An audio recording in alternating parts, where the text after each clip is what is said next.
In a recent appearance with Tom Aspinall, Paddy Pimblett outlined why he would face Ilia Topuria in his next bout and already promised to finish. Everyone else is trying to box with Topuria, but he'd take a different approach, Paddy asserted. With confidence, the Beto claims that he would employ his grappling skills, adhere to his entire MMA skill set, and expose El Matador in areas that others haven't. Paddy stated unequivocally that he thinks he will be the one to give Top Toy his first defeat if the fight takes place.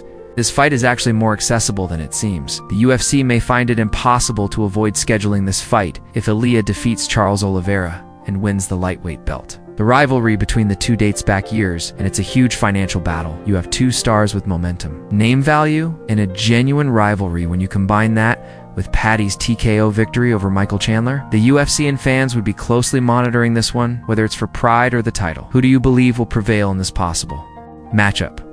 Comment below. That could be done like early next year. Paddy winning the title, easy. Well, maybe even this year. If Ilia wins and says he wants to fight me, the UFC will make that fight. I think so. Because they know it's a money fight. As Ben was saying, that's like one of them fights where they were world press tour lads like McGregor Aldo. I know I'd beat him. It's funny because I got laughed at for it, but I know I'd beat him. Yeah, but that's what separates you from the other guys. Yeah. From the other guys, isn't it? We've already talked about a game plan to beat him, lad. I know how to beat him. No one goes for his weaknesses when he fights out. Everyone just tries to have a boxing match with him. Yeah. I'm not going to come out and have a boxing match with him. I'm going to beat him with my all-round MMA game. And as I said, no, I'd beat him, lad. And I reckon I'd proper hate him and just shut everyone up even more like I love to do.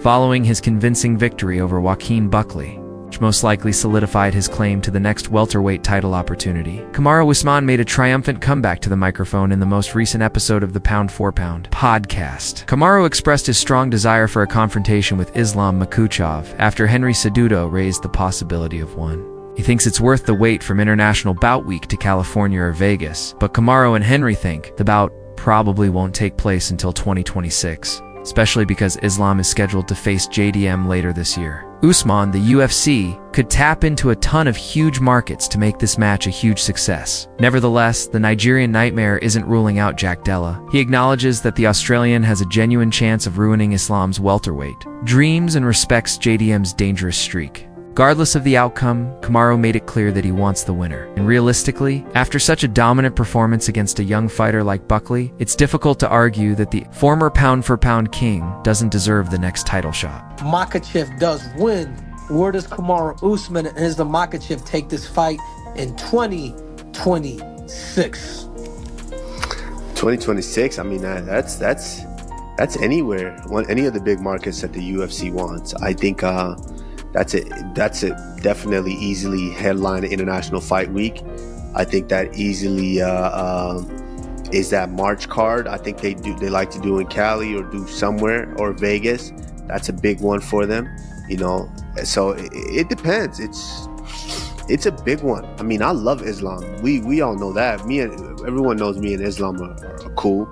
That would be, I think, 100% the biggest fight to make in the welterweight division. 100%. But listen, let's not sleep on JDM just yet.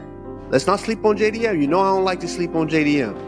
I've given this man his props. I think this man is extremely talented, and we should not be counting this man out.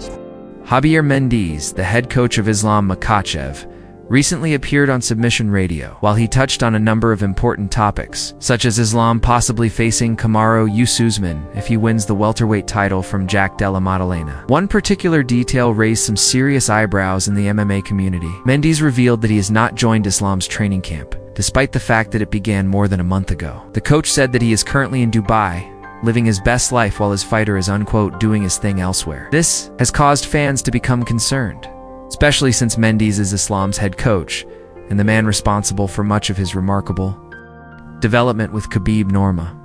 Mendez, who is more focused on grappling, has always played that vital role on the feet.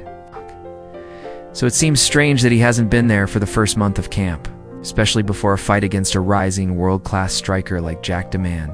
Alina fans have been expressing disapproval on social media, asking whether Islam's team is underestimating JDM, who's currently riding a vicious win streak and is an extremely dangerous fighter at SM70 because of the poor optics and the possibility of a double champion legacy at stake.